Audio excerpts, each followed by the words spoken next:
Finn, obviously, founder of SolarQuotes. He ran it for a while. He's actually sold it to Origin now, but he's still involved. So, do you want to tell us about that, or? Yeah, sure. Or you could.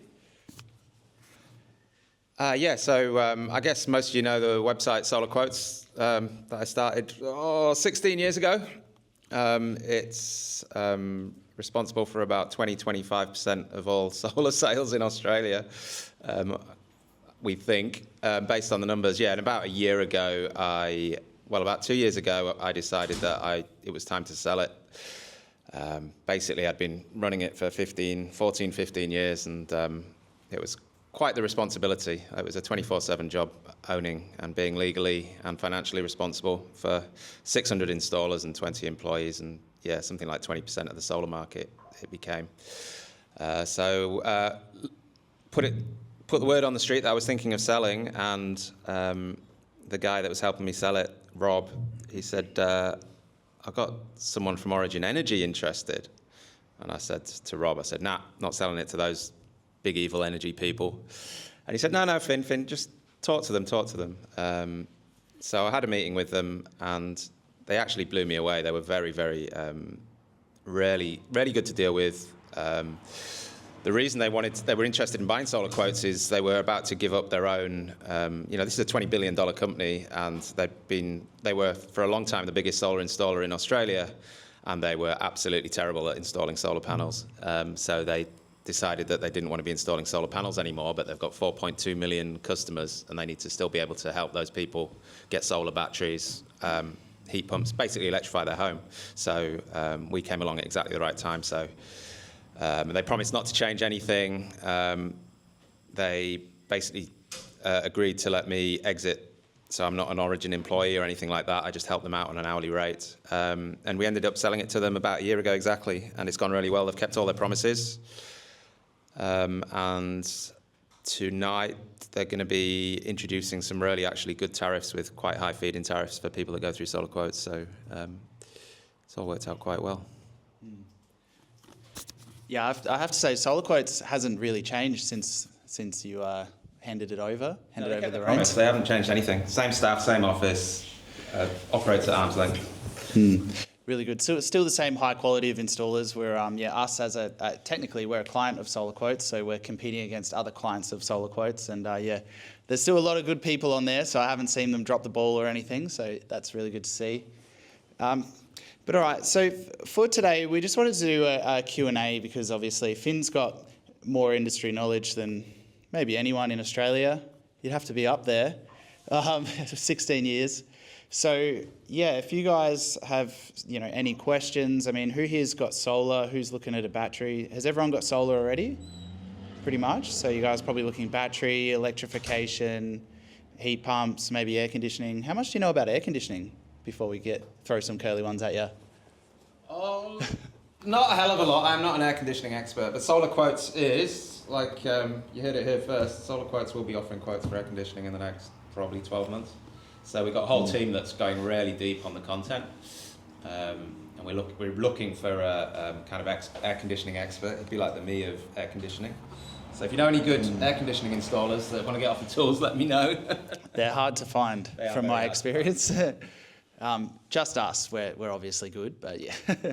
All right, so we'll jump into Q&A. So who's got any questions for Finn? So yes, you. I've got a system of about 10, 12 kilowatts that was installed through you guys a couple of years ago, and it's been great. We went with heat pump hot water, and we've got a couple of heat pump air conditioners we use in the house. But it's what to do with the surplus, and I'm wondering, is it possible to get cash back? Like, will they pay you cash for your surplus electricity, or does everybody just give you a credit on your account that you may or may not use? So the truth of the matter is, like the raw truth is, the value of solar on a sunny day like today is surplus solar is going to zero. So you can still get feed-in tariffs now. Origin Energy, that bought SolarQuotes, are actually doing some really interesting tariffs that we've helped them design that have fairly high feed-in tariffs compared to the rest of the industry. But yeah, I mean, brace yourself because the value of surplus solar is going to zero. What do you do with it? Like, there's two ways of looking at it, right? The way I look at it is I rarely value the solar that goes into my house, and I've got 20 kilowatts on my roof because I rarely value the solar in the morning and in the evening and on the overcast days.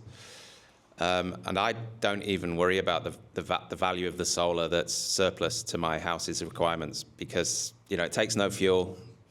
And you can't really force anyone to buy it off you when the value goes down. Because wholesale electricity prices are going, I mean, they'll be negative now, I imagine. So it's not actually worth anything to the retailer. And on top of that, they're actually having to pay, I don't know if it's happening in Melbourne yet, but the retailer has to pay a network tariff on top of the generation costs.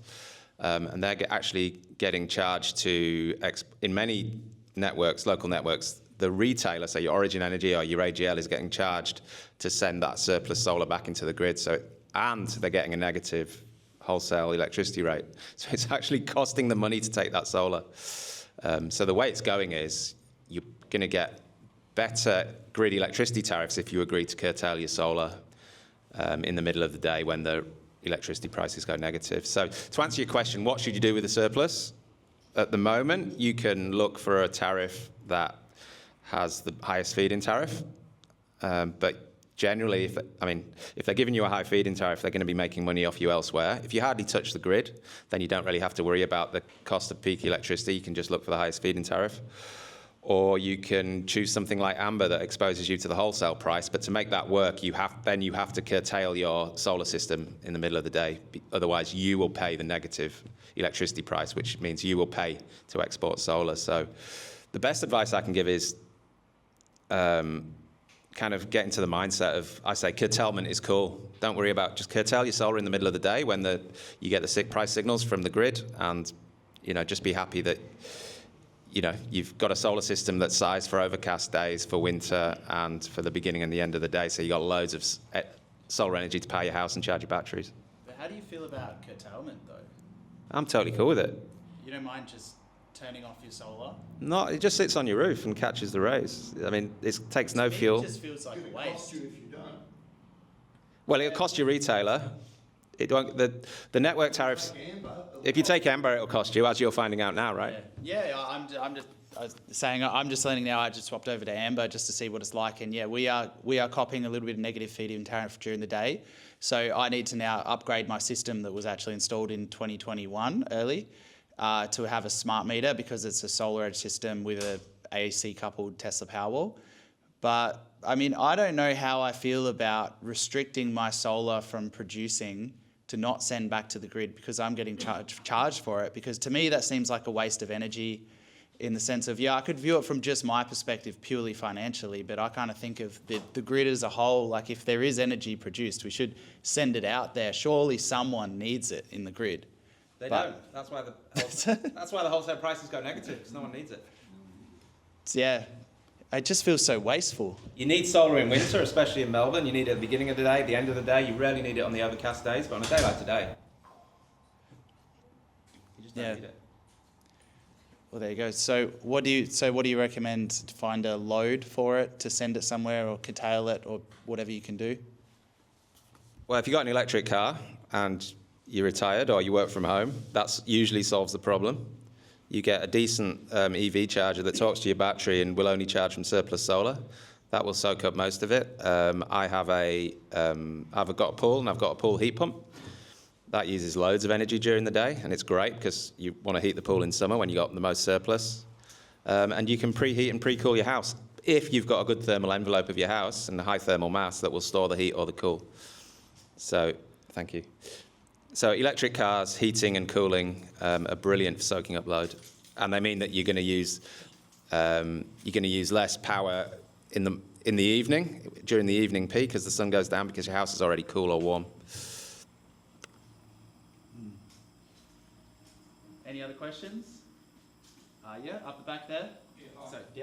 About how much battery do you need to sort of get yourself from, say, 5 o'clock till when you go to bed? Well, that depends on your house. So a good size for most Australian houses is, and this is pre-rebate, what we used to tell people was about 16 kilowatt hours. Would you agree? That's generally a good size to get you through the night. The thing is, because now you've got the battery rebate, which is $370 a kilowatt hour, you can add, and it's a one-off thing, the battery rebate. So if you're buying a battery today, I would recommend probably 24 kilowatt hours, because that extra 8 kilowatt hours after the rebate is going to cost you an extra, how much, Luke? 8 kilowatt hours After the rebate. $4,000. About $4,000. Yeah, so that's about $500 a kilowatt hour, which is really cheap. So it's worth 16 kilowatt hours is a good number. If you can afford an extra $4,000, 24 kilowatt hours just means you're hardly ever going to touch the grid. Would you agree with that? Definitely. Yeah, and then but if you want to game amber, so you want to be able to play the wholesale energy market, then I would recommend a minimum of about 30 kilowatt hours. The rebate maxes out at 50. So with a SIG energy system, you can go up to 48. So it's impossible to calculate your payback on a 48 kilowatt hour battery and playing amber, playing the wholesale market, because no one knows what the wholesale market's going to do in the future. But how much are people generally earning with a 48 kilowatt hour battery on amber in a year, would you say, Luke? I haven't got a year's worth of data on that. It'd be in the region of $3,000-4,000. I think the most I've seen is around $3,000 to $4,000 on 3 Teslas. Right. So that's about 40 kilowatt hours. Yeah. Yeah. So to answer your question, minimum 16 kilowatt hours. If you can afford it, 24's probably even better. It's going to make you happier because you're going to touch the grid less, and you're going to be able to keep your air conditioning on overnight if you cool your bedroom like my wife insists on doing. If you want to play amber, minimum 30 kilowatt hours, I would say. Yeah, if you want to go with amber, it's definitely worth considering going bigger. Like I said, I put my house on amber as a bit of a trial, knowing it probably wasn't going to work because I only had one battery, and 13.5 kilowatt hours was just not enough, and the 13 kilowatt solar system was often feeding power to the grid during the day, getting negative. So you really want 20 plus kilowatt hours of storage if you're going to go for amber or if you want to get through the night. The big thing that I think you've got to think about as well is your heating and cooling. So if you've got gas ducted heating in Melbourne in winter, then obviously that's separate. But if you've got reverse cycle heating and cooling, that's probably your biggest load. So you're going to need more around 24 kilowatt hours of batteries. But I mean, we've actually sometimes we're seeing customers get more unhappy when they get a smaller battery than when they get a bigger battery, if that makes sense. I guess because they only get one shot and then they get the battery thinking it's going to be big enough and then turns out it wasn't, and then they can't get the rebate again and they're upset. So yeah, it's kind of the government's putting pressure on everyone to get big batteries and then apparently complaining that everyone's getting big batteries. But the worst thing you can do is get a big battery and a tiny inverter, which we're seeing a lot of those in the, you'll see them advertised in the paper and online. 48 kilowatt hour battery and a 5 kilowatt inverter. So that means it will take you 10 hours to charge it on full whack. And you won't be able to discharge it fast enough to cover an EV charger at full whack. So make sure you get a big enough inverter as well. Just out of interest, talking about solar curtailment, who here is comfortable with curtailment and who thinks it's a rip-off? Can you put your hand up if you think curtailment's a rip-off? I'm interested. All right, that's interesting. Looks like you're alone, mate. I like to think of the greater good. I like to think surely someone wants my power. I feel bad about it. So the best thing you can do for the greater good is get a big solar system and curtail it, believe it or not, because the grid struggles in the morning, in the evening, and on overcast days. And we still need about 4 times the solar. We've got a shitload of solar on people's roofs, but we still need about 4 times the solar to minimise the amount of gas generation to get to about a 98% renewable grid. So that's why I'm always asking people, advising people, fill your roof with solar. People often think I'm mad because they say, well, that's crazy, I can't possibly use all that solar. But that's only if you're working on averages. If you're looking at the tail end of the curve, and overcast days in winter, big solar is just wonderful, and it's wonderful for the grid because it's taking the pressure off the grid on the overcast days in the morning and late afternoon. So it's the best thing you can do for the grid, believe it or not. People say there's too much solar on roofs. It's ridiculous. No, we need about 4 times as much. And we need loads more wind as well. And it will just, the way it's going to work is it's just going to be curtailed a lot of the time. And that's fine because it doesn't use any fuel. Wouldn't it be better to put it into a battery or a load though? And that's happening. Like, batteries are getting built on a massive scale on the grid and even faster on people's homes. So, you know, curtailment will reduce. It depends which grows faster, the solar or the batteries. It looks looking like the batteries are growing faster at the moment, so that will help reduce the amount of curtailment you need. But it's not, no, to answer your question, it's not always, you know, it's like Monty Python, isn't it? Every sperm is sacred. You know, every kilowatt hour is not sacred. Like, you don't have to put it in a battery. Sometimes it makes sense, a lot more economic sense to curtail than to build a battery. Interesting. All right, more questions? Yes.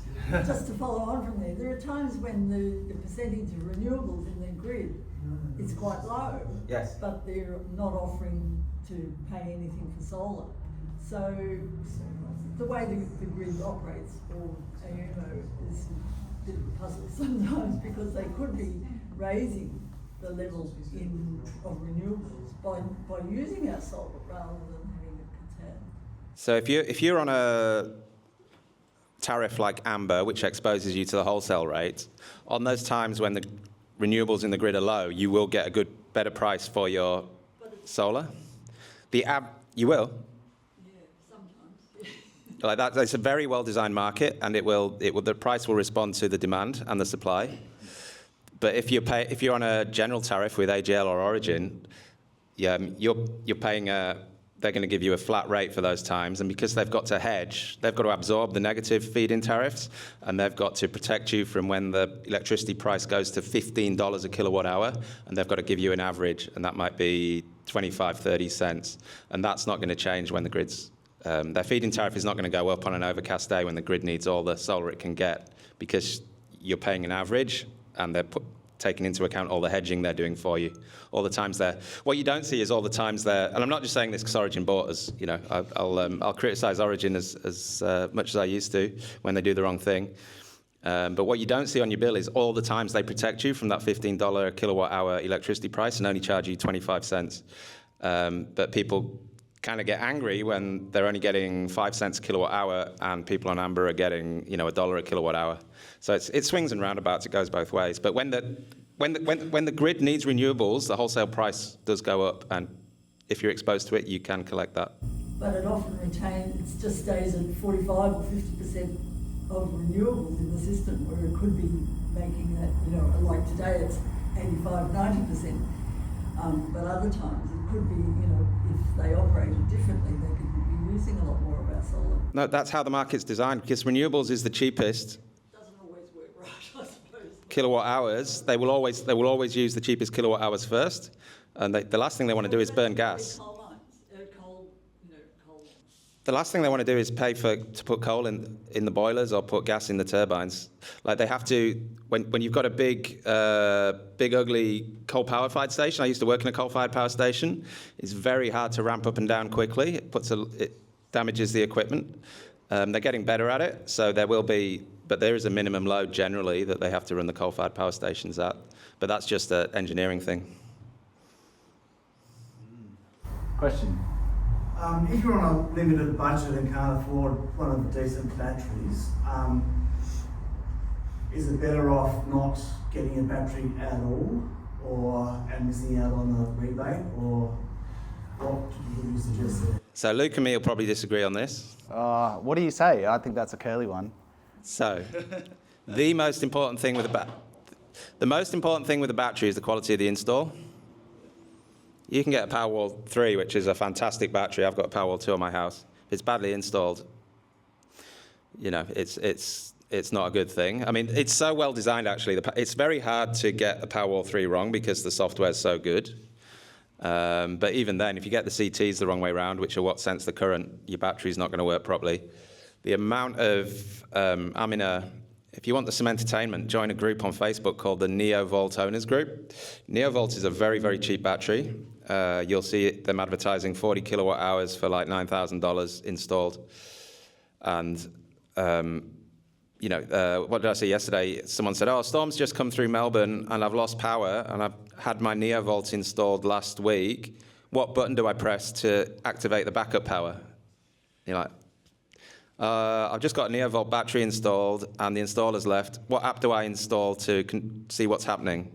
Like the installer hasn't even shown him how to use the app, which means he hasn't even checked if the current sensing is working. And the thing with the battery is, if you get the current sensing wrong, the battery's not going to work. It's just not going to use excess solar, It's not going to offset the grid properly if the current sensing is not working. So the first thing you need to do is get a good install. Now, and I think Luke would agree with me on that, absolutely. Where we might disagree is, I think some of these cheaper batteries are okay if they're well installed.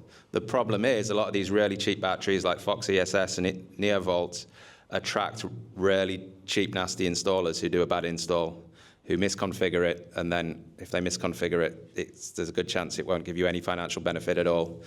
So I think the CEC has to accredit the batteries before they can get connected to the grid. It's not fail-safe, but it's a fairly good protection. It's just a paper. It's like a paper audit. They check it's got certain standards and ticked off certain quality things. If the difficulty is, the really cheap batteries are generally paired with terrible installers. So you've got to try and find a cheap battery with a good installer, and that is quite hard to do. But I think the hardware is actually all right if it's well installed. What do you think, Luke? Yeah, I agree with what you're saying, but I also think there are some really crap batteries out there, and a lot of in the battery market, a lot of the new players, they come and go and they don't really last. I would say almost 80% of the battery manufacturers that come to Australia don't last 2 years. I don't know if I just made that up, but that's what it feels like. There's a lot that come and go and just disappear, and then once they disappear or they leave the country, you're really on your own. And if that battery is no longer made anymore, it's some kind of Solax thing or something, then it's going to be almost impossible to get support. You're not going to be able to get another one of the same batteries, and you go back to your installer, and maybe your installer isn't even around anymore because he did 1,000 of those cheap ones and he's not there to help. And you can really just kind of be up shit creek without a paddle, to be honest. 2-3 years down the track, and then whatever you spent, maybe $10,000 or something, it's still just not worth the headache. In my opinion, I would spend a little bit more and get a quality brand and a quality installer than try and get something cheap, because the thing is with the battery rebate as well is you're only going to get that rebate once. So if that battery only lasts 3 years and then you realise that it was covered by a warranty, but it wasn't worth the paper it was written on and no one's there to help you, you could go get another battery, but you can't get the battery rebate again. So you've just wasted it. So, and that could be up to $17,000 if you're talking 50 kilowatt hour battery. So If you don't use it as well, though, don't you? if you get a battery and you don't, If you don't get a battery. Not being able to use it. the battery rebate, You probably get better off getting a smaller battery from a smaller kind of mid-range battery from a good installer than getting one of these giant cheap batteries. The thing that really scares me about these cheap batteries, so Tesla had a recall that literally some Powerwall 2s started smoking and catching fire. That's the bad news. The good news is Tesla were all over it. Tesla has very good systems in place. They discharge those batteries remotely. Once they're discharged, they're not dangerous. Shut them down, and they're getting them replaced. Have you had any? 2 out of 500. Yeah. But imagine that. So, one of these cheap battery brands disappears from Australia after the rebate. Maybe they will, maybe they won't. You got to think there's a higher chance that they will leave Australia after the rebate if they've just arrived and they're a cheap brand. And then defects appear in some batches of those batteries. Who's going to organise, the recall? Who's going to ring up the owner and say, hey, your battery's in a batch that might catch fire? And it's a low risk, but it does happen. So I'm really worried about recalls, in 3, 4, 5 years' time, and unsupported batteries on people's homes that are just going to be orphaned. I'm not sure what's going to happen there. Q-Cell, yeah. I was trying to think of it a real-life example. Q-Cell was a manufacturer. They were originally selling German panels that weren't really German.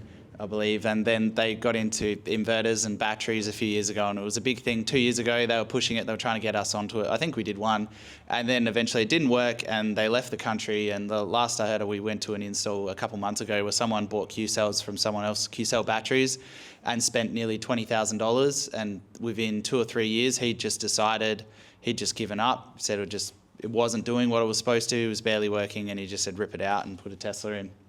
So it can happen if you buy cheap batteries. So so to answer the question, would you recommend getting cheap batteries over no batteries? If it was a yes or no? I wouldn't get a cheap battery from a unknown installer. I'd rather not have a battery. I'd rather get a smaller battery from a good installer. I would personally say probably don't get it. Maybe wait. I wouldn't buy one of these 48 kilowatt hour offers that's in the paper for I don't know, $8,000-9,000, because I just think, hey, yeah, you're going to be in this position where you're going to be worried that if they disappear from Australia, you can be worried it's got no support. You're going to be worried that if there's a defect, no one's going to know about it, and I don't know, it's on your family home. You're probably just going to switch it off. Yeah. How many battery? I shouldn't even ask. How many battery fires have you seen?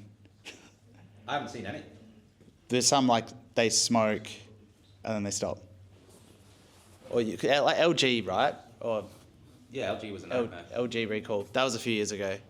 LG recall. Well, they're not in the country. LG isn't in the country in the solar industry anymore. Correct. There's a few horror stories. I don't like to go into it too much because I don't want to scare people out of getting a battery altogether. But if you stick with something like Tesla or Sig Energy or any of the big brands, there shouldn't be any problems. Definitely not with Tesla. Anyone who worries about any of that stuff, I say just get Tesla. Who cares what you think about Elon Musk? They've got more money than anyone else. So they're the most likely to be able to step in and fix it. Question. Yeah. Just on that theme, I know that some of the battery systems do have a fire suppressant system in it. Is that worthwhile looking at when you buy? So you got two chemistries, like almost every. Well, you got NMC and LFP. SolarEdge is NMC. That's probably the only. Is the BYD? Almost all batteries now are LFP, which is much harder to set fire to. Don't catch fire as much. So first thing is if you're worried about it, get an LFP, it's pretty hard not to get LFP these days. The Powerwall 2, which the ones that were catching fire, they were NMC. The Powerwall 3 is LFP, so that should be much less likely to have a problem. Sig Energy do claim they have a fire suppressant system in their batteries. I don't know how it works. SolarEdge used to, but they took it out.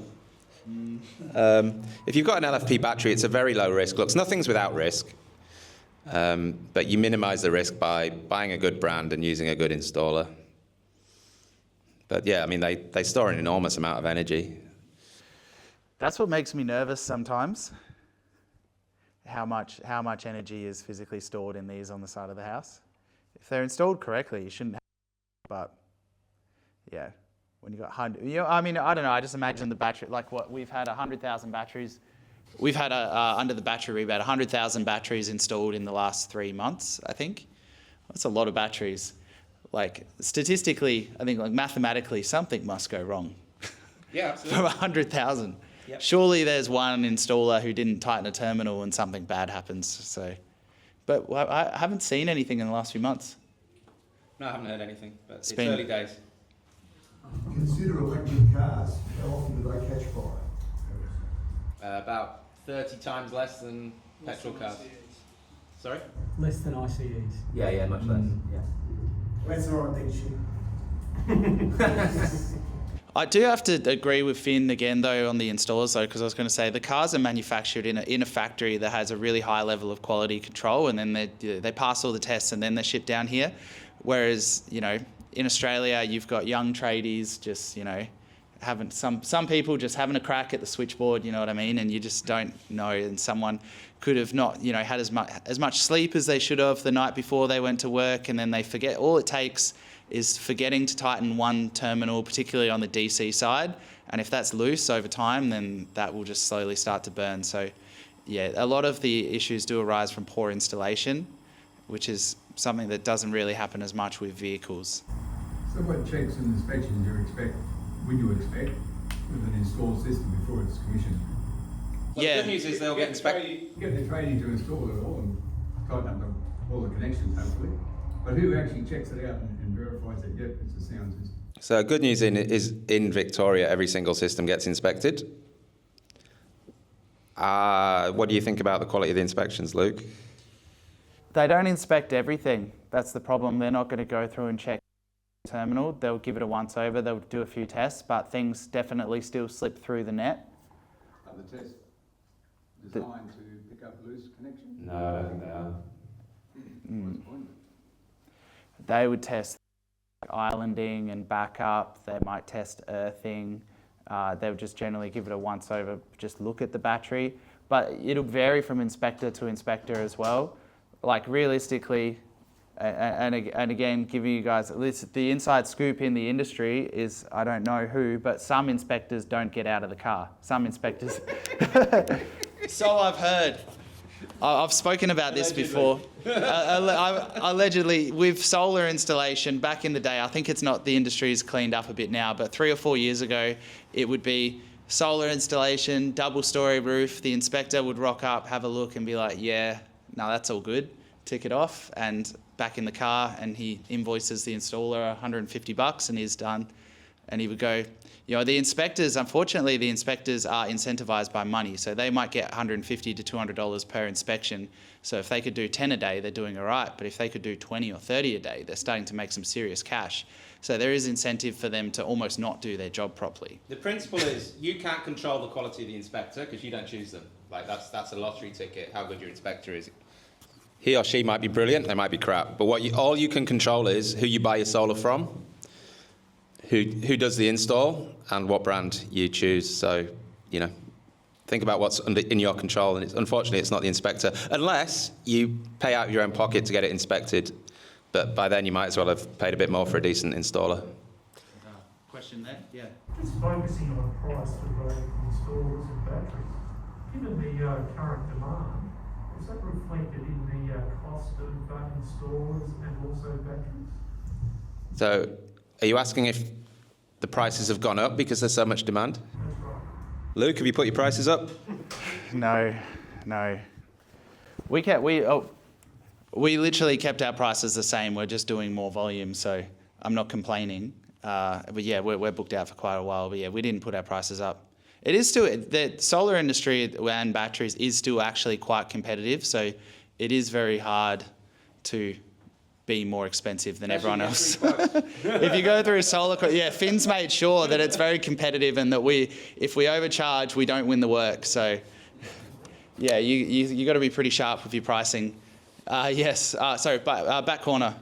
With regards to the current time of use plans, how do you expect it to change in the future? More free periods or less free periods? That's a really good question. So, if your retailer is offering you a free period, as OVO do and a few others, they still have to pay about 8 cents a kilowatt hour to the local electricity network to send that kilowatt hour over the wire.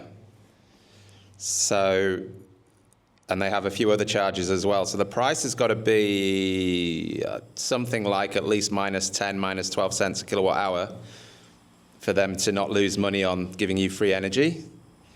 So they are most of the time losing money in that free window. So if they're losing money in that free window, they have to make it up at the other times of the day. So just be wary of that. You're going to pay more probably for your daily charge, almost certainly going to pay more for your, from 4 o'clock to 9 o'clock, whenever the peak window is in Melbourne. If you've got a big battery that can ride through that, you can game that retailer, and they're probably going to be losing money on you as a customer, which is not your problem at all. Go for it. But I think that these free windows during the day are unsustainable, and I think they will start to disappear because of all the other charges just to send you a kilowatt hour over the grid that the retailers have to pay. I think where it's going to go is they will give you better rates if you agree to curtail your solar during the day. I think that's going to be a thing. And they will certainly, what the retailers really want to do is they want to use your battery as part of their VPP. And they're going to, I think you're going to see some really compelling VPP offers from the retailers. At the moment, they're crap, right? If you sign up for a VPP with AGL or Origin, it's maybe worth $200 a year to you. And most people are like, well, it's not worth it. I'll just control my own battery. The question was what to look for in time of use tariffs. If you've got a big battery, just look for a really low daily rate, and then you don't have to worry about having enough solar or charging your EV during the day. You don't have to worry about overshooting and taking it from the grid. You don't have to worry about complicated home automation. You can just put everything on a timer. So that's what I do at my house. I get really cheap rates from 10 o'clock in the morning till 3 o'clock in the afternoon. And I just put everything on a timer to operate in that window. And if it pulls from the grid at 17 cents a kilowatt hour, I don't care because it's so cheap. But I still have a big solar system to give me plenty in the morning and plenty in the evening outside of that window. So look for a cheap day rate, and it just makes things a lot less stressful. And then if you've got a big battery, you don't really have to worry about the peak. That's good. I stay away from speculating on future energy plans. I don't have the crystal ball. Yeah, question? Statement rather than question, really, but going back to the fire situation, there's a risk of fire on a roof as well to do with solar. Yes. Solar panels. It's possible. Yeah, particularly if you've got the old boxes that were code prior to 23. Rooftop isolator, yes. Mine caught fire.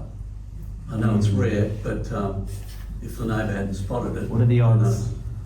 How old was it when it caught fire? Probably about 4 years. Right. So I had all the boxes replaced. They fill with water and they short out. Or can do. And I'm one of the unlucky ones. Yeah, unfortunately, these things do change over time. If the isolator's on the roof and the weather. They plug in. Well, the weather over time can cause it to expand and contract. So at times, even if it was installed really well, sometimes you can get unlucky and water can get in. So that's why they got rid of that rule, which was one of the best things that the industry's ever done, I think. The irony is, it was the fireys on the standards committee, I was told, that they insisted on the rooftop isolators that caused all the fires. And they're not allowed on the roof. Well, the CFA aren't allowed on the roof. Yeah. All right. More questions. In the middle. I haven't looked at the numbers, but if you're power banking to sell in the evening or out of hours, I imagine that you'd be putting the battery through more or deeper cycles than otherwise. And you talk about 20,000 cycles of operation, that sort of thing. Has anyone looked at the numbers sort of as to whether it stacks up in terms of viability there? So what they're finding with lithium-ion batteries is the number of cycles isn't really degrading the battery, it's the age of the battery, and most importantly, the thing that degrades the battery the most is ambient temperature. If it gets hot, it will not last as long. So, but what they're finding is so Tesla offers, I think, unlimited cycle warranty. Yeah, and that shows you they're not worried about how many times you cycle the battery, because they've found, from what I've been told, that cycling the battery lots isn't degrading it much at all. So with a good battery, my advice used to be, if you get a VPP, you'll use your battery more, and that will shorten the life. What we're finding in the real world is it's the effect on the life is so minimal. Don't worry about it. But do worry about the battery getting hot. So if you can put it in a cool garage, that's the best place for it. If it's on the side of your house, the west side of your house, and it's getting blasted by the sun, that will substantially reduce the life, because those cells are going to get hot. And that's what kills lithium-ion batteries. Yep. I have a question regarding adding the only battery to existing solar. So 2 questions. First one is about AC versus DC coupling. So it apparently, I mean, I'm in a market, met with a few installers, so they are not willing to DC couple, essentially because my current solar is 2 years old. Though it's meeting to standard, but they recommend only AC couple. So any thoughts on that side of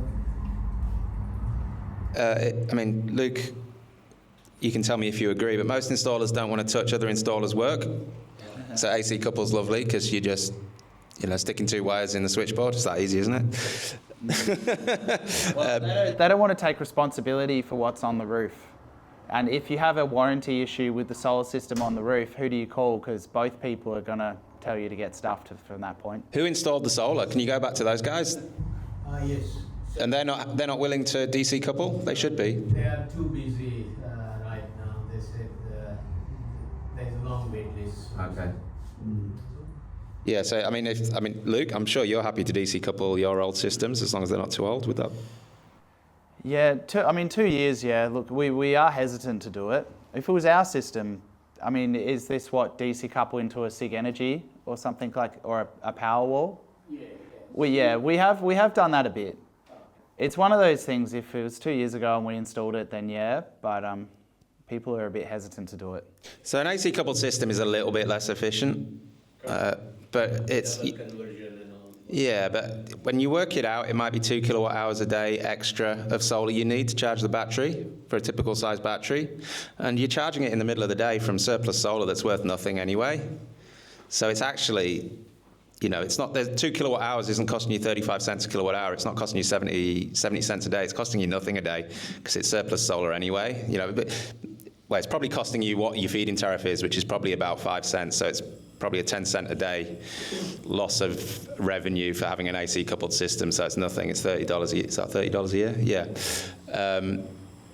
An AC coupled is, if it's well installed, it'll work just as well as a DC coupled system. You'll just need a couple of kilowatt hours of solar, which you've probably got anyway. Maybe not in winter, to be fair, to charge that battery. But I mean, I've got AC coupled at home. I love it.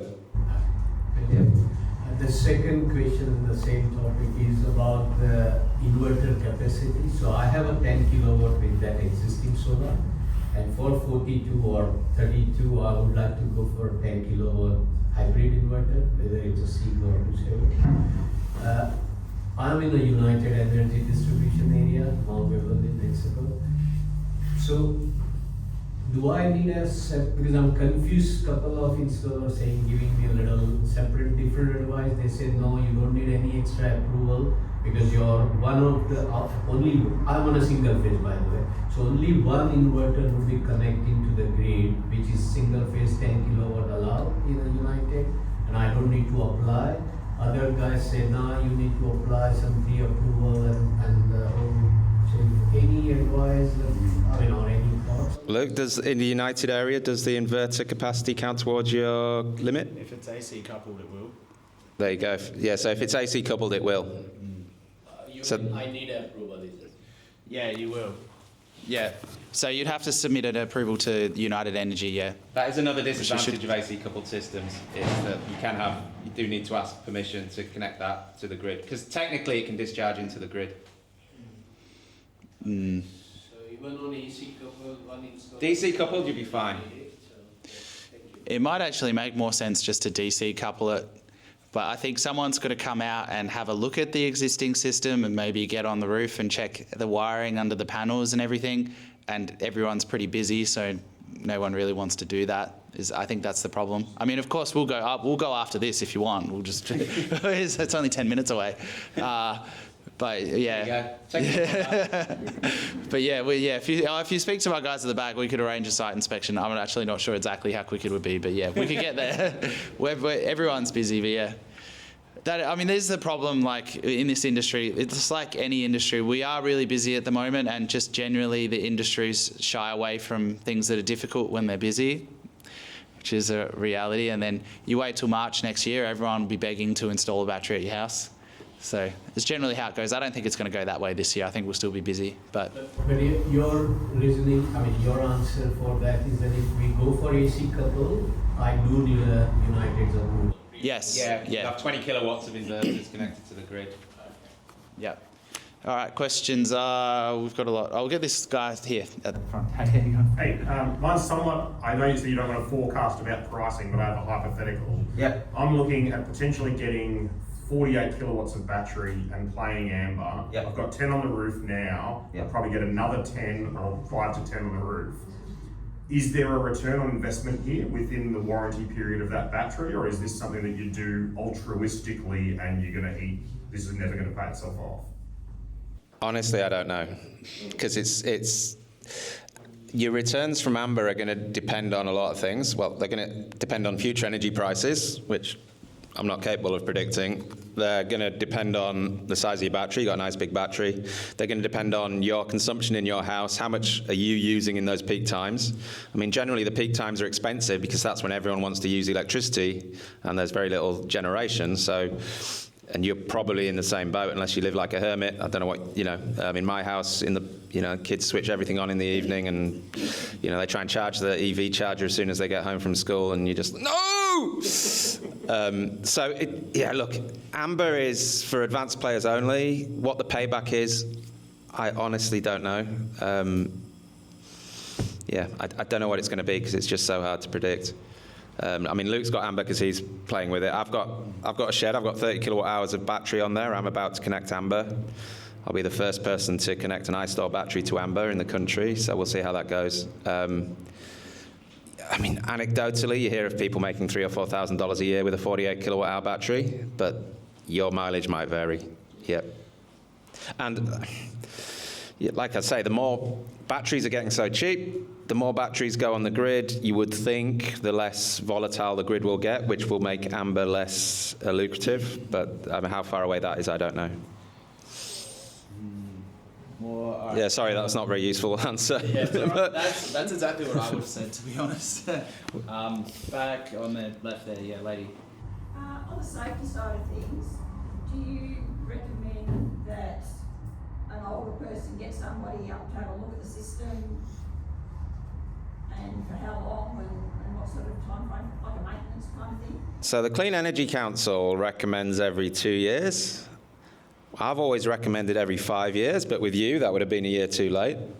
But yeah, you should get your system inspected at least every 5 years, in my opinion. And someone should climb up on the roof and have a look.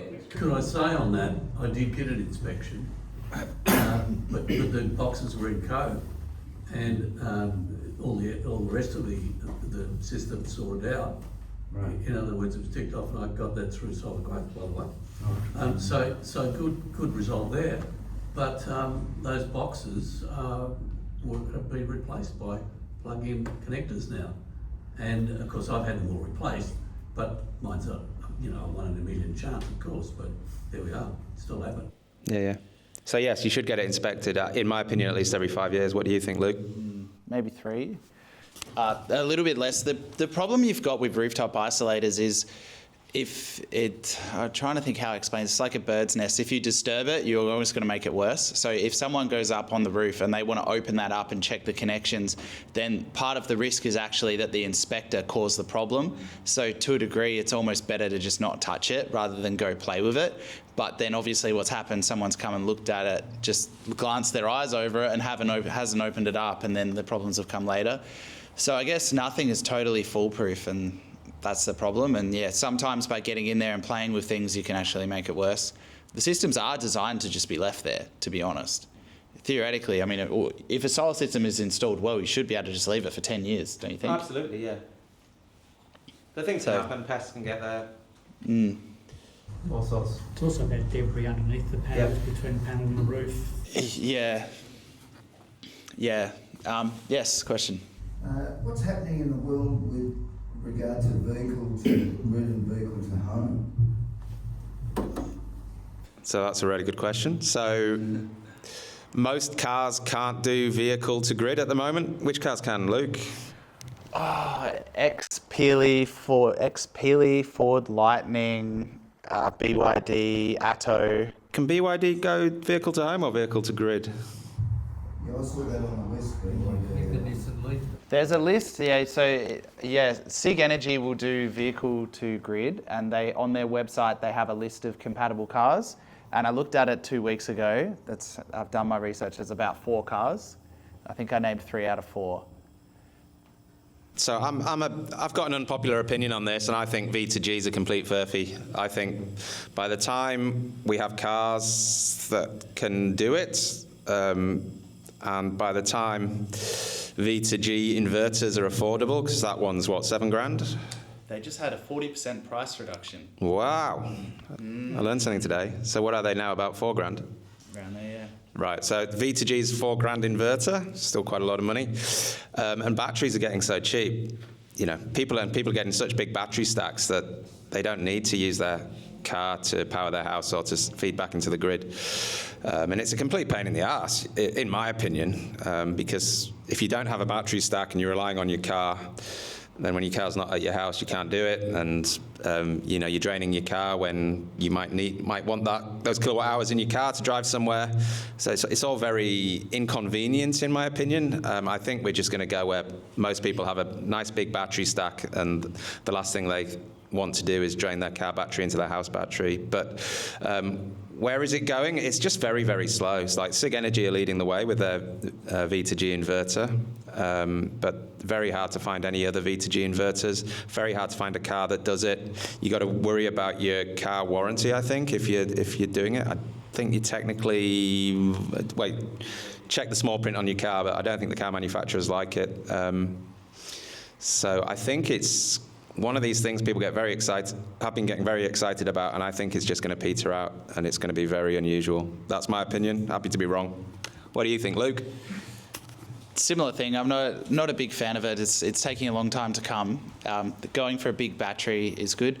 What interests me is, say, if people they have a bit of money behind them, and maybe they have a big garage under their house where they could park 3 or 4 cars, maybe they could get a second-hand Model 3 you can get on car sales pretty cheap now. I reckon you could negotiate a second-hand Model 3 for like 20-25 grand and just park it there and use that as your battery. I think that would be a good idea. I think you can override the software so it will work. I'm told by someone from JetCharge it's not supposed to do it, but you're able to override the software so you can do it. Oh, wow. If you did that, I think that kind of makes sense, because you could get a 70 or 80 kilowatt hour battery for 20 grand and just park it there, but obviously you'd have to leave it there. You've got a spare car if you ever need it, but I mean, for a lot of people, if they just have a single car garage, it just seems annoying. Like, I mean, to me, I agree with Finn, it just seems like an inconvenience. And yeah, the technology is quite expensive, and there's no rebate on cars, is there? Actually, there used to be, but there's not. You can't, not like this. You can't get a $17,000 rebate for buying a car. So yeah, it's just so slow. I mean, people have been asking about vehicle to grid every time we do a conference, almost every sales call for like the last 5 years. It's constant. Is it draining? Is it draining for you, vehicle to grid? I just think it's like, I remember 12 years ago where people used to talk about, when solar panels were really expensive, and people used to talk about, you know, should we put a tracker on our roof to maximise the yield from the solar panel because they're so expensive. And now solar panels are so cheap, you just slap them on the roof any direction, and they're going to pay for themselves. And I think batteries are going the same way. The cost curve's the same. They're getting so cheap. I think these sophisticated ways of fully utilising the battery in your car are going to just die away. That's my opinion. What do you think? I probably agree with what you're saying there, but yeah, I just wondered if any parts of the world have started going down that path.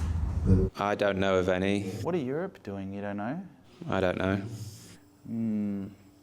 Well, we're going to a conference this weekend. The next 2 days, tomorrow and Thursday, me and Finn are going to be at a conference in the city. You guys could probably go, to be honest. It's more of an industry thing. Anyone can go. So what you do is you go tomorrow if you want to go. I wouldn't go at 9 o'clock or 10 o'clock in the morning because you'll be queuing up for ages to get a badge.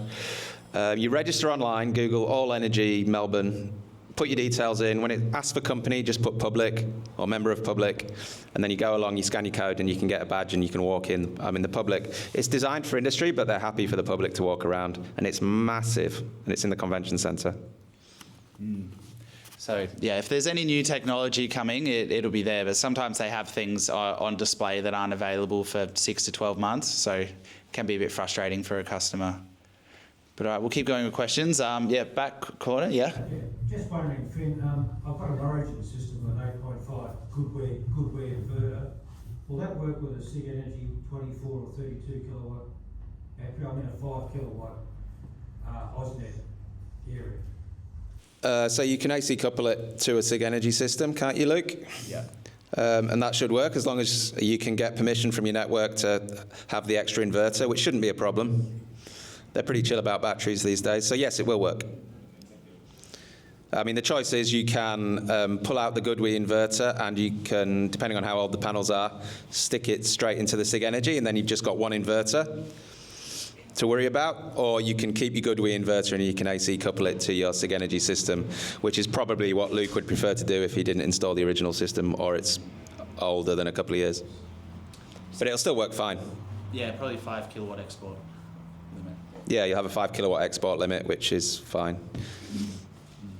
Yeah, in the middle. Yeah, good day. I'm looking to replace a roof before I go on the solar panel and battery jetty. With all the new technology around, what would you recommend as the ideal system with what's in the market now? So my personal favourite is the Powerwall 3. I mean, pick a panel. I mean, they're all good these days. I'm actually a great believer in the budget panels, like the Jinkos or the Longies. They're great. Or the Icos, they're great. But I really, really like if you're starting from scratch, I really like the Powerwall 3 with maybe a DC expansion pack. So you probably want 2 of them. Then you got 27 kilowatt hours. Because I just really, really like the Tesla software and the Tesla app and the Tesla control software. It just works. It works really well. Have you got an electric car? Yeah, we actually have 2. Are they Teslas? No. Okay, so it integrates really well with Teslas, but if you haven't got Teslas, it's still fine. But yeah, the ecosystem's just really nice in the app. So that's my personal favourite, but the SIG Energy is great too, and it's a bit cheaper. A little bit cheaper. A little bit cheaper. The app, they kind of copied the Tesla app. I think the SIG Energy app's got too many things you can change, personally. I think it's a bit overcomplicated, but if I was building a house now, I think I would put Powerwall 3 and expansion pack and fill my roof with solar. I think that's what I'd do. And what about AC or DC coupled or upgrading 3-phase from single phase? Have you got a single phase house at the moment? Have you had a quote to upgrade it to 3-phase? No. Yeah, so if you can get it done at a reasonable cost, it can be worth it. But it depends, you might get, if they've got to dig trenches and stuff, they might quote you, 10, 20 grand, or they might quote you, a couple of grand. So it depends on your house. I really like 3-phase because you can just, in the middle of the day, you can charge your electric car much faster, and you can charge your batteries, and you can run your pool heater, and you just don't worry about tripping that main switch. If you've got single phase and you've got an all-electric home, often you need to have a thing called dynamic load management, where it just looks at how much you're pulling and just ramps the battery charging down or the car charging down or both to stop exceeding that limit and tripping the main supplies. So it depends what kind of appliances you've got in your house. Generally the EV is a big one, and heating and cooling is a big one, and charging the battery is a big one. But it's very common to flip that main breaker if you don't have dynamic load management. Okay, and AC or DC? So if you got the Tesla, that's DC coupled, the Tesla Powerwall 3. The Tesla Powerwall 3 does dynamic load management really, really well as well. It just works, and I mean the SIG Energy does it as well. The SIG Energy, they'd both be DC coupled, the Tesla Powerwall 3 or the SIG Energy. You'd only really use AC couple on a new system if you had N-phase, I think. Yeah, which some people still do, oddly enough. Some people are diehard N-phase fans. I've got N-phase on my roof. I love it. But my house is built of straw, so I'm a bit paranoid about high DC voltages through the straw bales. But DC coupled, if I was building from scratch, I'd go DC coupled on a regular house that wasn't built of straw.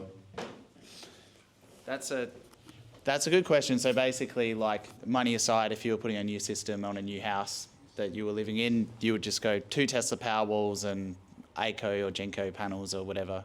Yeah, I'd invest in the battery, not the brand of panels, because they're all so good these days. All panels pretty much cost the same now, roughly. I mean... Some powers.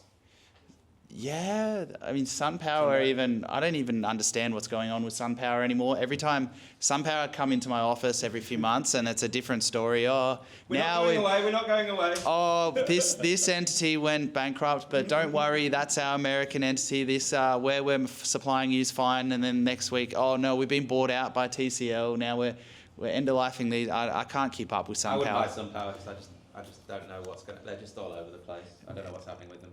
Tindo's really expensive, isn't it? They had a price reduction recently. Oh, wow, so, I'm learning a lot today. Yeah, you've been out the industry a little bit. I've got the original Tindo panels on my roof. You overpaid. Massively, yeah, 250 watt. Yeah, you probably actually did. No, I mean, look, Eddie did your install, didn't he? Yeah, but before that, Yeah. my original system in 2012 was Adelaide Solar Systems, who were my first client, so I gave them the job. And yeah, I had 6 kilowatts of Tindo. They just started and I wanted to support them. Yeah. Yeah. They're still on my roof. I moved them to my south-facing roof, and then Eddie put the RECs on the north-facing roof. So 14 kilowatts of REC, 6 kilowatts of Tindo, which is still chugging along. We in the industry sometimes experiment with what we put on our houses. But yeah, we're just... interesting fact, so we've got Ben Jones from Amber coming in, but he's actually running a few minutes late. So he said he's going to be here at 1:05. So we'll talk about Amber in a minute. But we'll take another couple questions now. But yeah, if anyone needs to go to the toilet or anything, there's one just up the back there. And yeah, we'll just do a few more questions and then... ask Ben how much you'll get from your 48 kilowatt hour battery. Yeah. How much you can expect to get in a year. Yeah, question in the middle, yeah. Yeah. Just on the panels, I know there's sort of N types and P types. Any sort of thoughts on those? Oh, don't worry about it. Just get a good modern panel and don't worry about the technology. They're all really, really good. Second question, just whether you've got any insights on the rebates that are available at the moment. Obviously, there's been a big jump on to get them. The longevity of those. Of the rebates? So the solar panel rebate, which you get off the solar panels, like both sets of rebates, they reduce by about 10% on the 1st of January every year. The solar panel rebate will reduce until it hits 0 in 2031. Is that right? And how long is the battery rebate guaranteed for? 2030, but there's questions about when they run out of their initial funding of 2 billion? People are installing much bigger batteries than they anticipated. And when I say much bigger, I mean like 2 times bigger. So, simple maths would tell you the rebate's going to run out twice as fast. We've done the sums on it and we think the rebate's going to run out of the initial funding within about 2.5 years, in my opinion. So if it's a 5-year scheme, where's the money going to come from for the last half of it? I don't know. Again, that's speculation as to whether... in this case, it's STCs, so normally they're bought by energy retailers. In this case, the STCs are guaranteed by the government. So when the government runs out of money, if they're going to hand it back to your mates at Origin, maybe, I don't know. So if you buy a battery in the next 2 years, you should get the rebate. But it does drop on January the 1st each year. And I guess the installs you're doing now are booked into next year. Yeah. So that's about 10% more expensive. Well, 10% less rebate, sorry. But we are locking in the price for anyone who wants to sign now. Oh, there you go. All right. You're a true salesman. Yeah. You there, sorry? So with the rebate, I mean, if you booked an install, obviously things are getting very busy. If your installation happens like late December, does that mean that it will get the rebate, even if it still doesn't get inspected or whatever until the new year? Goes off the date it was commissioned. So your installation date, assuming the installer finishes it and gets the battery up and running, then he ticks it off. He lodges a certificate. So in Victoria, Certificate of Electrical Safety, CES, and then that's the date. So if it's installed by Christmas but inspected in January, you're good. But most companies, as far as I know, are locking in the STC rebate. So if they don't get it done by Christmas, it's actually the installer who loses out generally, and they just keep the upfront costs the same. I know that's what we're doing. I assume that's what everyone else is doing as well. But you'd want to check the fine print if you are going with another company, because theoretically, if they quote you a price now and they can't get it installed by Christmas, they installed in January, theoretically they could come around and ask you for an extra $500. But only if that's in the quote's the quote. They'd have to have a clause in there that said if it's installed next year, you have to wear the rebate. increase, which in my opinion is a bad thing to do. The installer should wear it if they've promised it this year. The installer should be able to look at their installation schedule and know whether they're going to get it done before the end of the year or not, and then adjust their price accordingly, I would say. But I would say, like I said, if you're going with anyone other than us, it's something that's worth asking them to clarify. SolarQuotes, is there a lot of installers that are on SolarQuotes that are still reputable people? And how did you govern the installers that appear on SolarQuotes? Great question. So the short answer is there are a number of really good installers that choose not to be on SolarQuotes, and that's great. They are so good, or they don't want to be on SolarQuotes. They don't need to be on SolarQuotes, or for whatever reason. So just because they're not on SolarQuotes does not mean they're a bad installer. Absolutely not. Having said that, we maintain a blacklist of installers, which is it's 15 years old, and there's some really bad ones on there. How do we vet installers? So we have installers have to apply to be on SolarQuotes, and then they have to make it through the first kind of gate, which is our installer manager, who's a guy called Rob, who's been in the industry 10 years. Some of them just won't make it past Rob because he'll look at them and it'll be obvious that they're shady, or there'll be a name that's known to be shady, and they just won't make it past Rob. If they make it past Rob, then they have to fill in a really long application form, which has all sorts of questions about their business. They have to submit photos of installations, and lots of other stuff. It's a real pain in the ass to fill out this form. And then that form goes to, we have a vetting council at SolarQuotes every couple of weeks, and that's about 6 people, including a licensed installer, and a bunch of other people from SolarQuotes go through the application and decide either they're rejected, or we need to ask more questions, or they're accepted. So that's how it works. And we probably knock back half of them, maybe. The most common reasons for knocking them back is the installations aren't up to scratch, or there's something questionable in the business. We do a deep dive into the business, do a really strong credit check. And the other thing is we've just got such a long history now. We'll often get an application from an installer, and then we'll look them up on our internal system, and we'll say, we had you as a client 8 years ago, and you did the wrong thing, so we're not having you back. So it is actually, we don't just say the vetting is strict, the vetting is really strict. I don't know anyone that does anything like it.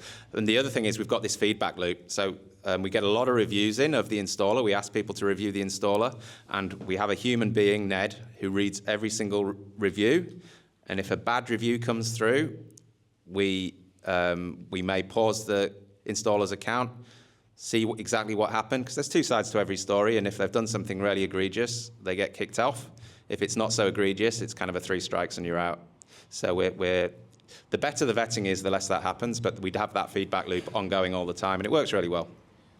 And that's how we can literally have this thing called the good installer guarantee, whereas if the installer doesn't do the right thing, we work with the installer to fix it up, and if they don't fix it up, we pay to fix it ourselves. Can I say, Ned Holland? So every time Ned calls me, I get fucking paranoid because I know because he's called me before and said, "Oh, hey Luke, how are you? Yeah, we got a 3-star review here," and I'm going, "Yeah, oh, customer said this, and this. What happened?" And I'll have to explain myself, and so I get pretty nervous when Ned calls. But yeah, they do actually. But we charge you really fair.